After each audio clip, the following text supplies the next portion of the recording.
الحمدللہ وحدہ والصلاة والسلام علی من لا نبی بعدہ اما بعد فاعوذ باللہ من الشیطان الرجیم بسم اللہ الرحمن الرحیم والذین یؤمنون بما انزل الیک وما انزل من قبلک وبالآخرة هم یوقنون عن ابی ہریرہ رضی اللہ تعالی عنہ قال قال رسول اللہ صلی اللہ علیہ وآلہ وسلم فضلت علی الانبیاء بست اوتیت جوامع الکلم ونصرت بالرعب واحلت لی الغنائم وجعلت لی الارض مسجدا وطہورا وارسلت الی الخلق کافہ وختم بی النبیون رواہ الامام الہمام المسلم فی صحیحہ صدق اللہ العظیم وبلغنا رسولہ النبی الامی الکریم ونحن علی ذلک لمن الشاہدین والشاکرین والحمد للہ رب العالمین۔ نماز اچھی، روزہ اچھا، حج اچھا، زکوٰۃ اچھی، مگر باوجود اس کے میں مسلمہ ہو نہیں سکتا، نہ کٹ مروں جب تک خواجہ یثرب کی حرمت پر خدا شاہد ہے میرا کامل ایمان ہو نہیں سکتا۔ میری معزز سامعات، میری اسلامی ماؤں، بہنوں، بیٹیوں، السلام علیکم ورحمۃ اللہ وبرکاتہ۔ آج 21 نومبر 2020 بروز ہفتہ ہے۔ آپ کے یہاں لاہور میں مدرسۃ القرآن اور آپ کا گھر میں قاری محمد افضل دامت برکاتہم کی دعوت پرخلوص پر اور بھائی مولانا محمود الحسن صاحب ان کی دعوت پر میں آپ کی خدمت میں حاضر ہوں۔ میری ماؤں بہنوں، آج ہمارا عنوان ہے تحفظ ختم نبوت۔ عقیدہ ختم نبوت کیا ہے، اس کا مطلب کیا ہے، اور اس کا تحفظ ہم کیسے کر سکتے اور کیسے کر سکتی ہیں۔ میں چند گزارشات اس مسئلے پر آپ کی خدمت میں رکھوں گا، بس آپ توجہ میری طرف رکھیں اور میری بات کو کان لگا کر سنیں۔ انشاءاللہ تعالی آپ کا یہ بھائی آپ کا وقت ضائع نہیں ہونے دے گا۔ میری ماؤں بہنوں، جس طرح انسان کا جسم ہے اور اس جسم میں دھڑکنے والا دل ہے، اگر انسان کا کوئی عضو خراب ہو جائے، مثلاً اس کا ہاتھ ٹوٹ جائے، اللہ نہ کرے اس کا پاؤں ٹوٹ جائے، اس کے کان کٹ جائیں یا اس بندے کی زبان کٹ جائے، تو انسان کی زندگی داؤ پر نہیں لگتی۔ زندگی رہتی ہے لیکن ناقص رہتی ہے۔ اگر اللہ نہ کرے دل کا ایک چھوٹا سا ٹکڑا بھی کٹ جائے تو اس کی زندگی داؤ پہ لگ کر جان ختم ہو جاتی ہے۔ ایسے ہی ہماری اسلام کی عمارت اور جان ہے۔ ہمارے اسلام کی عمارت میں کہ کوئی چھوٹے موٹے عقائد میں کمپرومائز ہو جائے تو بندہ مؤمن مسلمان رہتا ہے، لیکن عقیدہ ختم نبوت پر کوئی حرف آئے تو بندے کا ایمان ختم ہو جاتا ہے۔ یہ بات یاد رکھیں، عقیدہ ختم نبوت ویسے ضروری ہے جیسے عقیدہ توحید ضروری ہے۔ عقیدہ توحید اللہ کو ماننے میں ہمارے اوپر حق ہے اللہ کا کہ ہم اللہ کو وحدہ لا شریک مانیں۔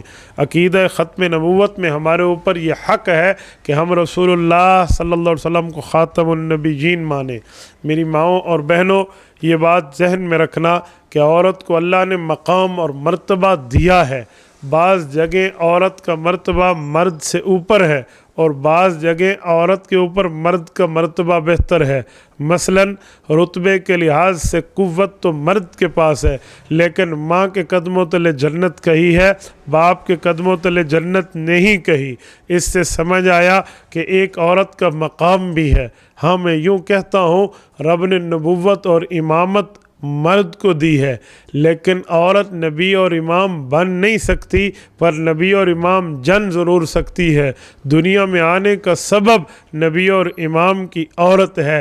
تو جب عورت کا اتنا مقام ہے، مرتبہ ہے، تو عورت کا اسلام بھی ایسا ہے۔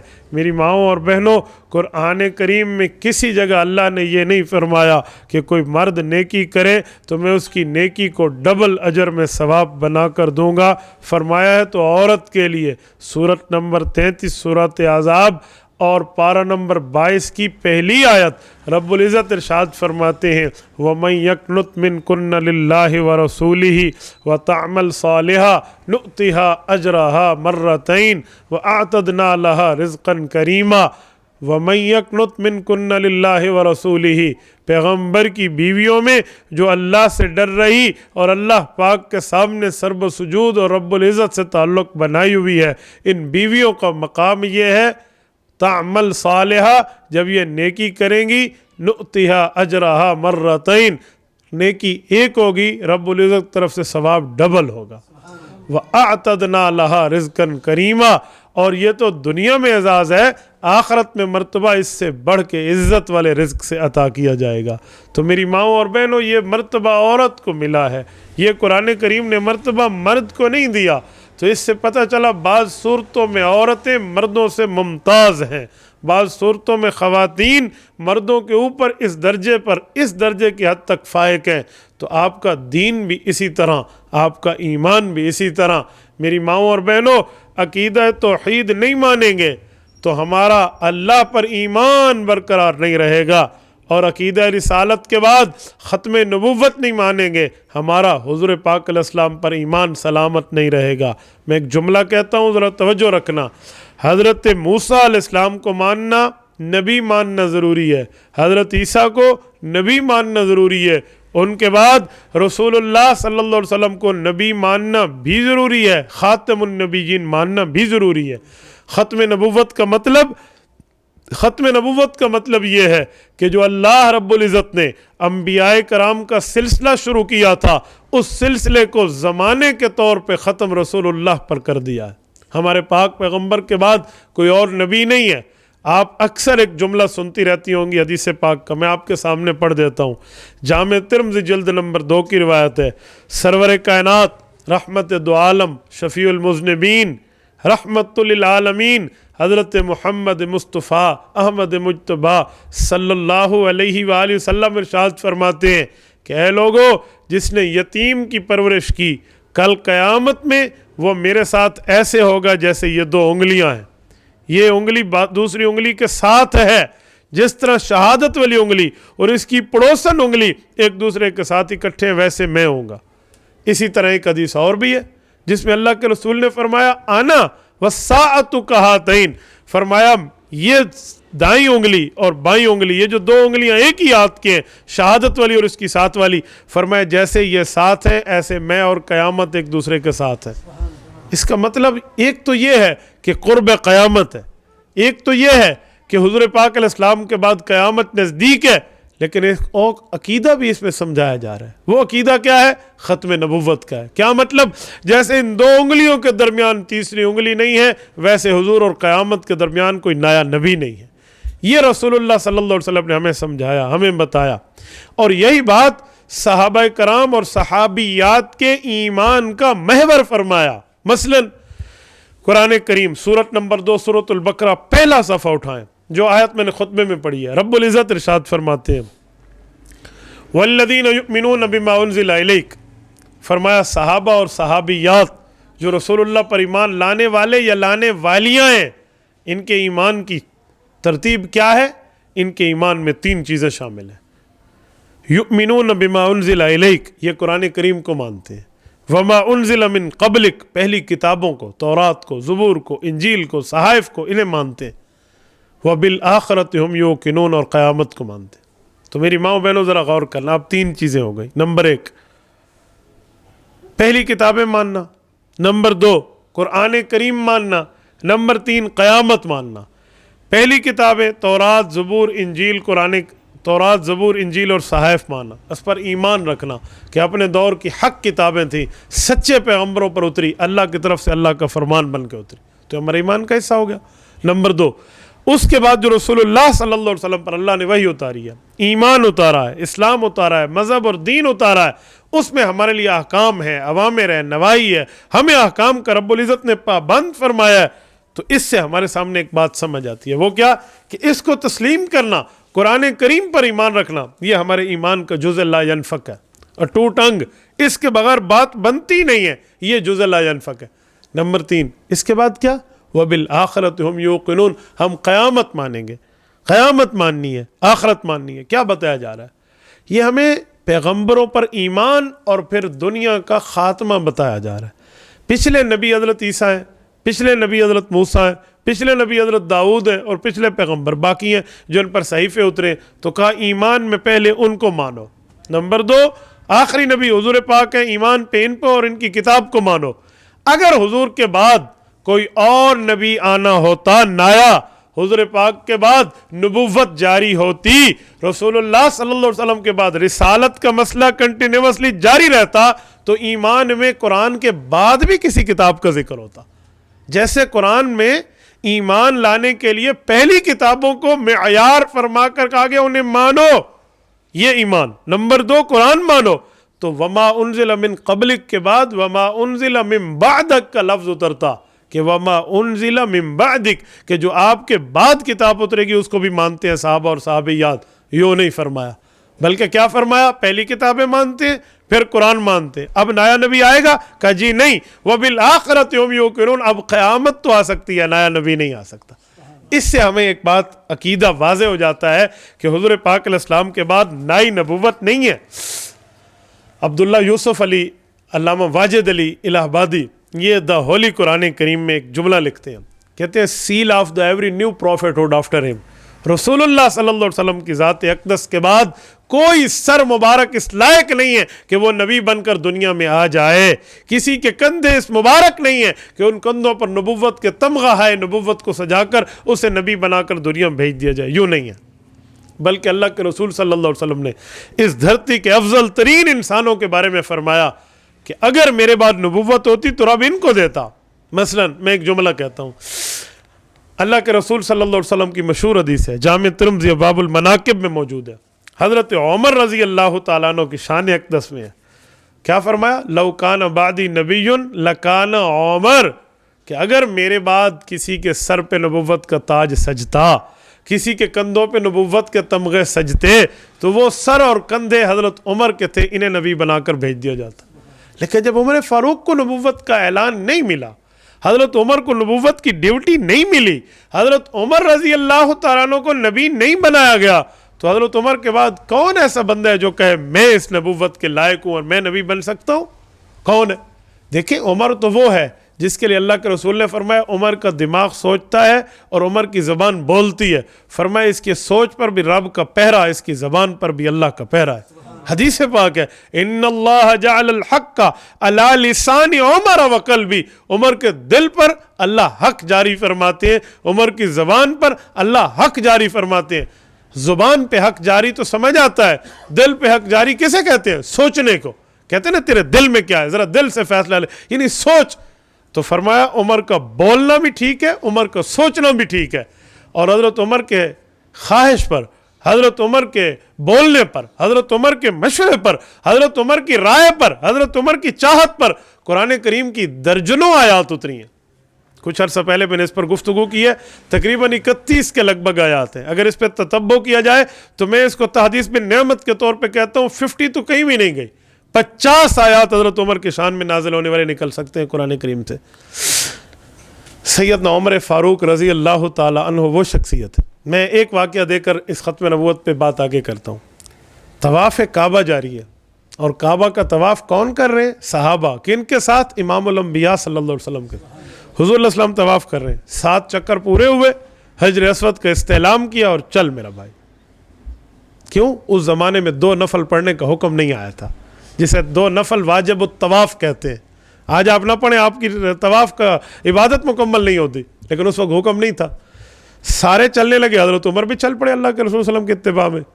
حضرت عمر کہتے ہیں میرے دل میں ایک داعیہ، ایک چیز پیدا ہوئی اور میرے بار بار مجھے دل جھنجھوڑ رہا ہے کہ یار یہ جملہ تو زبان سے کہہ یہ اللہ کے رسول صلی اللہ علیہ وسلم کے پاس پہنچے۔ یا رسول اللہ میرے دل میں بات ہے، کیا یہ عمر؟ یا رسول اللہ 2 رکعت نماز نفل اس جگہ نہ پڑھ لیں جس نے کعبے کو بنایا ہے، حضرت اسماعیل اور حضرت ابراہیم علیہ السلام، یہ ان کا مقام ہے، بالکل ساتھ ہے۔ آپ دیکھیں نا بیت اللہ شریف کے ساتھ ایک پیلے رنگ کا چھوٹی سی ایک گنبد نما ایک جگہ ہے، وہاں حضرت ابراہیم علیہ السلام کا وہ پتھر پڑا ہوا ہے جس پر حضرت ابراہیم کے پاؤں مبارک تھے۔ یہ جو پاؤں مبارک ہے نا حضرت ابراہیم کے وہاں نشان تھا، یہ اس زمانے کی گویا ایک لفٹر ہے، اس کے ذریعے حضرت ابراہیم اوپر بھی جا رہے ہیں اور نیچے بھی جا رہے ہیں۔ کعبے کی دیوار بڑی ہوتی تھی تو یہ لفٹر خود بخود بڑا ہو جاتا، چھوٹی ہوتی تو نیچے آ جاتے، اس طرح بناتے تھے۔ وَإِذْ يَرْفَعُ إِبْرَاهِيمُ الْقَوَاعِدَ مِنَ الْبَيْتِ وَإِسْمَاعِيلُ، پہلے پارے 14ویں رکوع میں اللہ پاک نے اس کا ذکر فرمایا۔ تو حضرت عمر نے کہا یا رسول اللہ ہم یہاں نماز پڑھ لیں۔ اچھا یہاں بھی میں ایک جملہ کہتا جاؤں، یہ جو پاؤں کتنے ملانے چاہیے نماز میں، کتنے نہیں ملانے چاہیے، پاؤں ملانے کا طریقہ کیا ہے، کہاں تک ٹھہریں، کوئی پاؤں لمبے پھیلاتے ہیں، کوئی تھوڑے، کوئی چھوٹے، کتنا، تو کم از کم جو فاصلہ ہے نا وہ 4 انگل کا ہے، 4 انگل سے لے کر 1 بالشت، اس سے زیادہ پاؤں کا فاصلہ نہ پھیلائیں، اتنے ہی رکھیں۔ کیوں؟ ہم امت حضور پاک علیہ السلام کی ہیں اور ملت ابراہیم علیہ السلام کی ہیں۔ آپ نے سنا ہوگا وَاتَّبِعْ مِلَّةَ إِبْرَاهِيمَ حَنِيفًا، قرآن کریم نے ہمیں امت حضور کی بنایا ہے، ملت حضرت ابراہیم علیہ السلام کی بنایا ہے۔ تو امت تو ہم حضور کی ہیں لیکن طریقہ حضرت ابراہیم والا اللہ کے رسول نے جاری فرمایا۔ یہ جو ہم قربانی کرتے ہیں کیا کہتے ہیں؟ سنت نبوی کہتے ہیں، کوئی کیا کہتے ہیں؟ سنت ابراہیمی، تو ملت حضرت ابراہیم کی ہے۔ تو حضرت ابراہیم کے پاؤں کے درمیان فاصلہ مقام ابراہیم پہ میں نے تو کئی بار اپنی آنکھوں سے دیکھا ہے، وہ یہی فاصلہ ہے جو امام اعظم ابو حنیفہ نے فرمایا صحابہ کرام سے پڑھ کے کہ 4 انگل کے لگ بھگ آپ فاصلہ رکھیں، تو ہم ملت ابراہیمی ہے۔ اچھا حضرت عمر نے عرض کیا یا رسول اللہ ہم نفل یہاں پڑھیں، حضور علیہ السلام نے حضرت عمر کا ہاتھ تھاما اور فرمایا عمر رب نے اس چیز کا حکم نہیں کیا تو میں کیسے کروں؟ حضرت عمر کہتے ہیں میرے دل میں تھا، میں نے آپ کو کہہ دیا، باقی آپ جانے، خدا جانے، مصطفیٰ جانے۔ ایک جگہ حضور پاک علیہ السلام پہنچے ہیں سفر کر کے اور حکم آ گیا آیت کا، کیا؟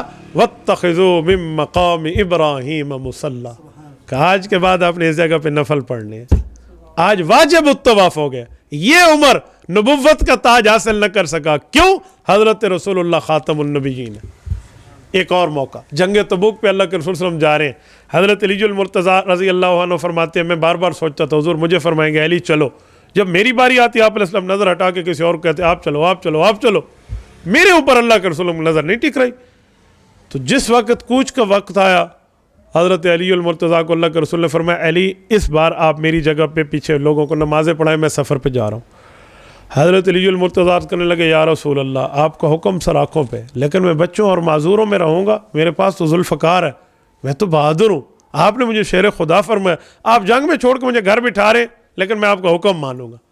حضور علیہ السلام نے فرمایا یا علی اما ترضى ان تکون منی بمنزلۃ ہارون من موسیٰ الا انہ لا نبی بعدی، فرمایا علی آج ایک فیصلہ کر لیتے ہیں، کہ جی یا رسول اللہ، کہ اللہ نے تیرا اور میرا رتبہ ایسے بنایا ہے جیسے حضرت ہارون کا حضرت موسیٰ علیہ السلام کے ساتھ تھا، تو اللہ نے تجھے اور مجھے ایسے ہی بنا دیا، لیکن یاد رکھ حضرت موسیٰ کے بعد حضرت ہارون کو نبوت ملی تھی لیکن میرے بعد نبی کوئی نہیں آنا۔ یعنی علی خود کو خلیفہ سمجھنا، نبی نہ سمجھنا۔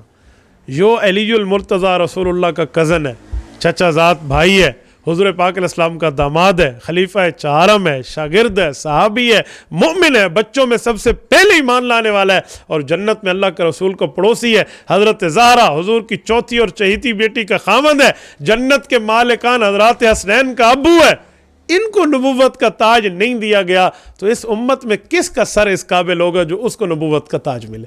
اس لیے حضور علیہ السلام کے بعد نیا نبی نہیں ہے۔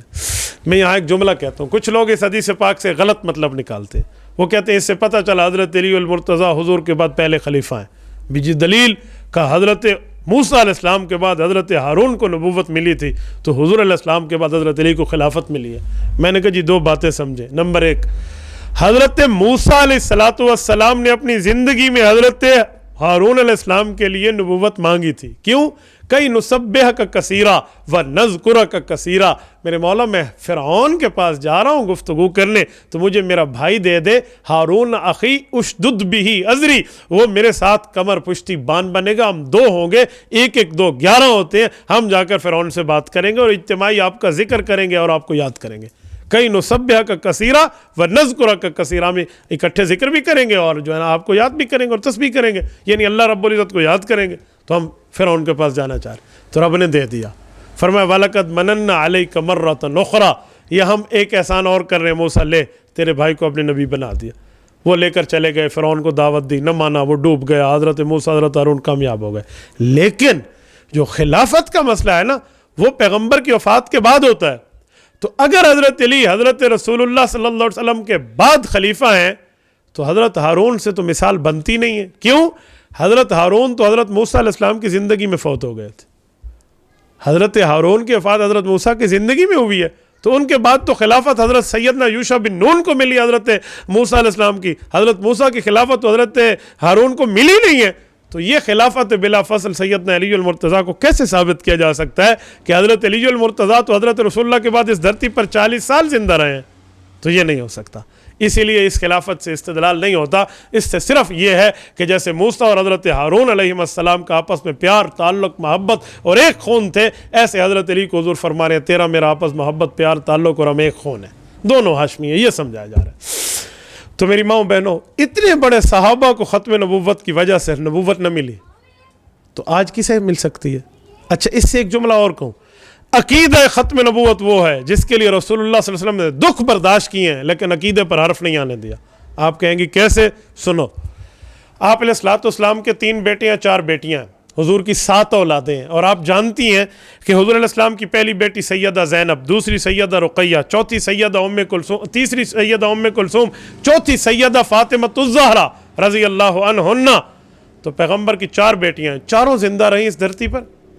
3 کی اولاد چلی ہے، لیکن حضور پاک علیہ الصلوۃ والسلام کے 3 بیٹے ہیں. پہلے کا نام قاسم ہے، دوسرے کا نام طیب ہے، طاہر بھی کہتے ہیں، عبداللہ بھی کہتے ہیں، اسے مطیب مطہر بھی کہتے ہیں. 5 نام ہیں دوسرے بیٹے کے، اور تیسرے بیٹے کا نام ابراہیم ہے.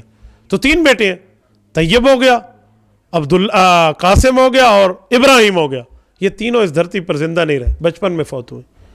حضرت قاسم تو بالکل بچپنے میں گئے ہیں، اور حضرت عبداللہ بھی ایسے گئے ہیں.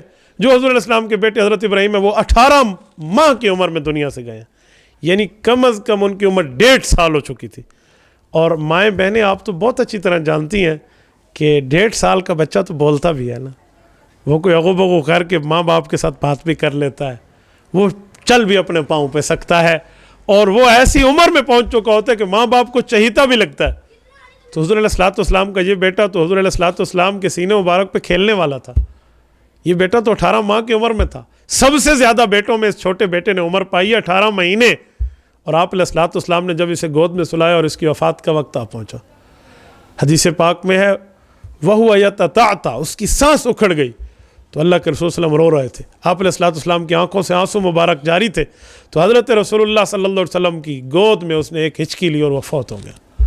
اور جب وہ فوت ہو گیا تو حضور علیہ الصلوۃ والسلام نے فرمایا اِنَّا بِفِرَاقِكَ لَمَحْزُونُونَ یا ابراہیم العین تدمع والقلب یحزن. ابراہیم میرا دل بہت دکھی ہے، میری آنکھیں اس وقت آنسو بہا رہی ہیں. ابراہیم مجھے تیری جدائی یاد رہے گی، میں اس میں بہت غمگین ہوں. اللہ کے رسول اللہ رو رہے ہیں. اور اگلا جملہ سنیں جو میں سمجھانا چاہتا ہوں. حضور علیہ السلام نے کیا فرمایا؟ فرمایا لو عاش لکان نبیّ ان لہ مرضعا فی الجنہ. رب نے میرے بیٹے کو دودھ پلانے والی جنت میں مقرر کر دی اور مجھے اعلان دیا ہے کہ اگر یہ اس دھرتی پہ زندہ رہتا تو اس کو نبوت کا تاج ملتا، لیکن آپ کے بعد نبوت ختم ہے تو آپ کے بیٹے کو ہم نے اٹھا لیا.